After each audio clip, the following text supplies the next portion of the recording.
नमस्कार। आज हम लोग बात करेंगे बिहार की राजनीति के बारे में।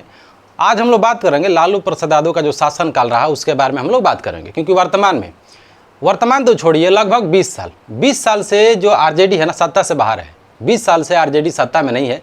पूरे 20 साल तक नीतीश कुमार जी बिहार के मुख्यमंत्री रहे, सर्वे सर्वा रहे, करता धरता सब कुछ नीतीश कुमार जी रहे। लेकिन दुख की बात यह और शर्म की बात यह है कि जो पार्टी 20 साल पहले सत्ता से बेदखल हो गई उसके बारे में आज भी चर्चा हो रहा है। जब भी कहीं पर गड़बड़ियां हो रही हैं तो बाकी जंगल राज कहा जा रहा था। अरे भाई, जो पार्टी लगभग 2 दशक से बाहर है पार्टी से, उसके बारे में बात क्यों कर रहे हैं? आप ये क्यों नहीं करें कि हम 20 साल में थे तो हमारे द्वारा क्या किया गया, क्या बिहार का विकास की जिम्मेदारी 20 साल जब आप चलाए तो आप लेंगे ना कि 20 साल पहले जो पार्टी चली गई सत्ता से उसके बारे में बात करेंगे। पहली बात यह, और दूसरी बात भी यह है कि लालू यादव यानी लालू प्रसाद यादव की जो पार्टी आरजेडी थी वो गलत कर रही थी। जनता उनको पसंद नहीं कर रही थी तो उनको बाहर भेज दी। तो लालू यादव और लालू प्रसाद यादव की जो पार्टी वो सत्ता से बाहर है, तो उसकी बात क्यों कर रहा है? जब जनता उनको नकार दी तो जनता उनको बाहर भेज दी।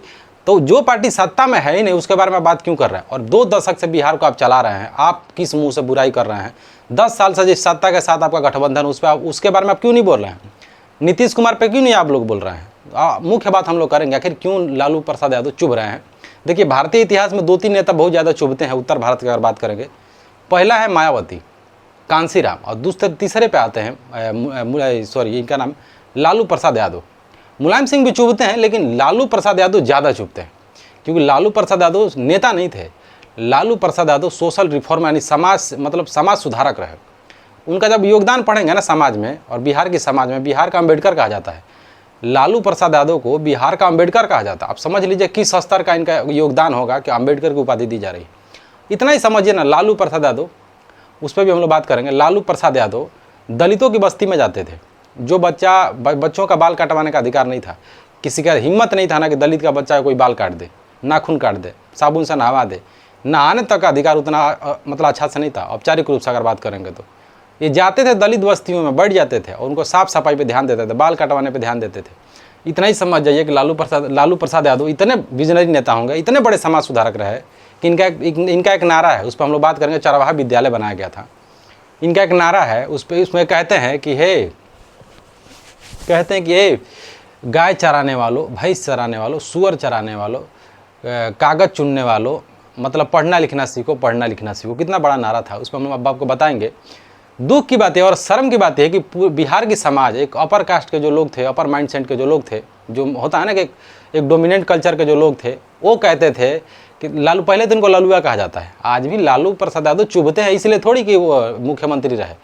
चुभते इसलिए है ना कि सदियों की जो जातिगत बेड़ी थी ना, सदियों से जो सामाजिक भेदभाव समाज में फैला हुआ था उसको ख़त्म कर दिए एक झटका में, जिसको कहते हैं ना पुनर्जागरण।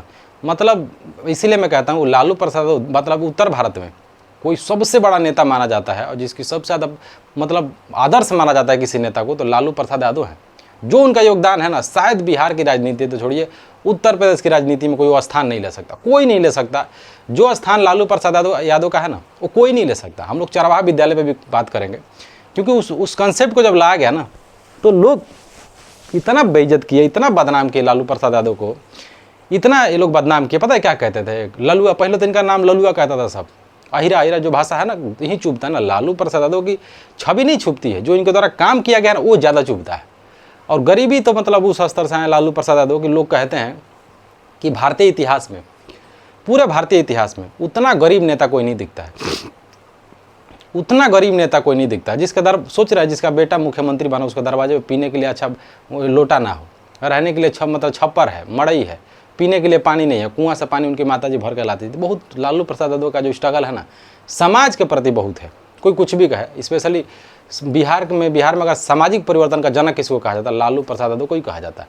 अब बात करते हैं, पहले चरवाहा विद्यालय पर भी हम लोग बात करेंगे। चलो पहले चरवाहा विद्यालय पर बात कर लेते हैं। तो क्या हुआ कि लालू प्रसाद यादव जब मुख्यमंत्री बने तो जा रहे थे।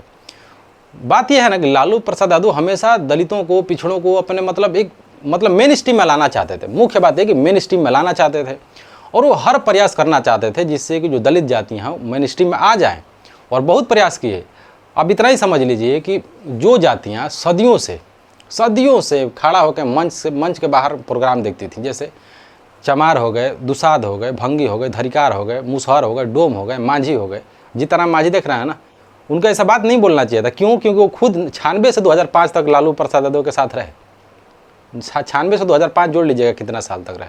अगर लालू यादव नहीं होते ना तो जीतन मांझी का कोई बहुत बड़ा औचित्य नहीं था। वो अलग बात है, कांग्रेस से पहले मुख्यमंत्री बने थे, विधायक, लेकिन नहीं होते लालू प्रसाद यादव तो जीतन मांझी कोई औचित्य नहीं होता। और वो यादव पर कमेंट करो, उनको बचना चाहिए इस बात से। खैर उनके द्वारा सफाई दिया गया है कि अपराधी का कोई जाति नहीं होता। हाँ, ये बात सही है, ये बात सही है। लेकिन आइए आप ये कहेंगे कि बिहार में यादव लोग उपद्रव मचाए हैं, तो वो क्या बोलते हैं, रणवीर सेना किसकी थी? दलितों का नरसंहार जब किया गया, दलितों का जब नरसंहार किया जा रहा है तो गांव के गांव 60-60 को बस्ती, 60-60 को परिवार उजाड़ दिया गया। दुख की बात है कि जब कार्रवाई की गई तो आज वो लोग सब बाइज्जत बरी है, क्योंकि सबूत नहीं मिला।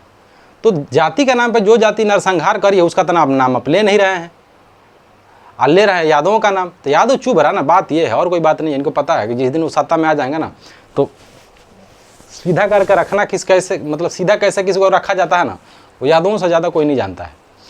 खैर वो अलग बात है, हम लोग बात उस पर नहीं करेंगे। दूसरा बात है सम्राट चौधरी जी जो बातें बोल रहे थे, नहीं बोलना चाहिए, कह रहे थे कि लगभग 4000 कैमरा लगा हुआ है, AI वाला लगा हुआ है, उसमें कहेंगे हरा गमछा वाला को कैप्चर करो तो पकड़ लेंगे। तो गलत भाषा है। मुख्यमंत्री इनको ये सब बात बोलने से बचना चाहिए। कल को सरकार बदलेगी, अगर फिर तेजस्वी यादव आ गए तो, क्योंकि देखिए यादवों से ज़्यादा लठैती वाला बात नहीं करना चाहिए। सत्ता में नहीं भी रहेगा ना, यादव सत्ता में नहीं है फिर भी आपको सिखाने का क्षमता रखता है। खैर हम उस चीज़ का हम समर्थन भी नहीं करते। बात करते हैं चरवाहा विद्यालय पे। लालू प्रसाद यादव जो है, एक बार जा रहे थे गाड़ी से, इनकी काफिला जा रहा था, तो देखे रास्ते में कुछ लोग भैंस चरा रहे हैं, कुछ लोग सुअर चरा रहे हैं, कुछ लोग बकरी चरा रहे हैं, कुछ लोग गाय चरा रहे हैं।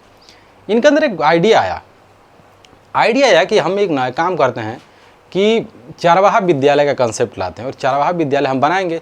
लगभग 1995 के करीब की बात है, लगभग 360 के करीब उसको विद्यालय बनाए गए थे। मतलब उस समय झारखंड भी बिहार का हिस्सा हुआ करता था। जब योजना बनाई गई चरवाहा विद्यालय, विदेश की मीडिया आई थी, अमेरिका की मीडिया, ब्रिटेन की मीडिया, पूरा विश्व, विकसित जितने देश हैं, अमेरिका, ब्रिटेन, ब्राज़ील, जितने, जर्मनी, सब हैरान थे कि ऐसा विजन किसी के पास आ कैसे सकता है, इतना बड़ा विजन किसी के पास कैसे आ सकता है। अब बताता हूँ उसमें छुपा हुआ लालू प्रसाद यादव का एजेंडा क्या था। लालू प्रसाद यादव चाह रहे थे कि लालू यादव ये नहीं चाह रहे थे कि लोग भैंस चरा के PhD कर ले। जो लोग कहते हैं ना कि चरवाहा विद्यालय में क्या भैंस पड़ेगी, तो मैं एक बात बताना चाहता हूँ, लालू यादव नहीं चाहते थे कि लोग भैंस चरा के PhD करें, लेकिन वो बिल्कुल चाहते थे कि कम से कम लोग नाम लिखना, क ख पढ़ना, बेसिक एजुकेशन आ जाए। कितना बड़ा विजन है, बता दीजिए ना। लालू प्रसाद यादव के अलावा ऐसा विजन किसी भारत के कोई नेता में आया हो? नहीं आया ना। वो यही चाह रहे थे कि कुछ PhD लोग ना करें, लेकिन कम से कम बेसिक एजुकेशन आ जाए, शिक्षित, मतलब कम से कम लोग लिटरेट हो जाए, नाम लिखना जान जाए, क ख पढ़ना लिखना जान जाए, बेसिक अपना जो चीज़ें हैं पढ़ना लिखना जान जाए। लोग उस चीज़ को नकार दिए। आज वो बात को पूरे भारत की जनता मान गई होती तो भारत का दुर्दशा नहीं होता। रहा बात जीतन राम मांझी का, तो लालू यादव नहीं होते ना तो टीका नहीं लगता। बहुत से ऐसा दलित नेता हैं जो लालू प्रसाद यादव के जो शासनकाल है उस पर टिप्पणी कर रहे हैं। अगर लालू यादव नहीं होते ना तो कभी टीका नहीं लगता विधायकी का, प्रधान नहीं बन पाते लालू प्रसाद यादव अगर नहीं होते तो। आपने भगवती देवी का नाम सुना होगा, वो इससे पहले वो इनके द्वारा संसद में उनको भेजे थे।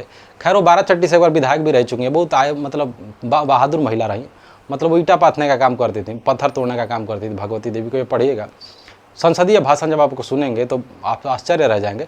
उनको संसद भेजने का काम किए लालू प्रसाद यादव। एक खैर अलग बात है, उससे पहले वो विधायक रह चुकी थी सोशलिस्ट पार्टी से। राम मनोहर लोहिया एक बार उनसे मिले हुए थे, बाकी एक उपेंद्र जी थे उनसे वो मिली हुई थी। तो बहुत बड़े ऐसे नेता हैं जिनको लालू प्रसाद यादव अगर नहीं होते तो आप रिप्रेजेंटेशन में और कैसे किसी को मेन स्ट्रीम में लाया जाता है ना, वो चीज़ लालू प्रसाद यादव से सीखना चाहिए। ऐसे लोग को पॉलिटिक्स में लाए हैं जो कोई ला नहीं सकता है। बाकी वर्तमान में सत्ता है, आता रहता है, जाता रहता है, लेकिन देखते हैं। नमस्कार।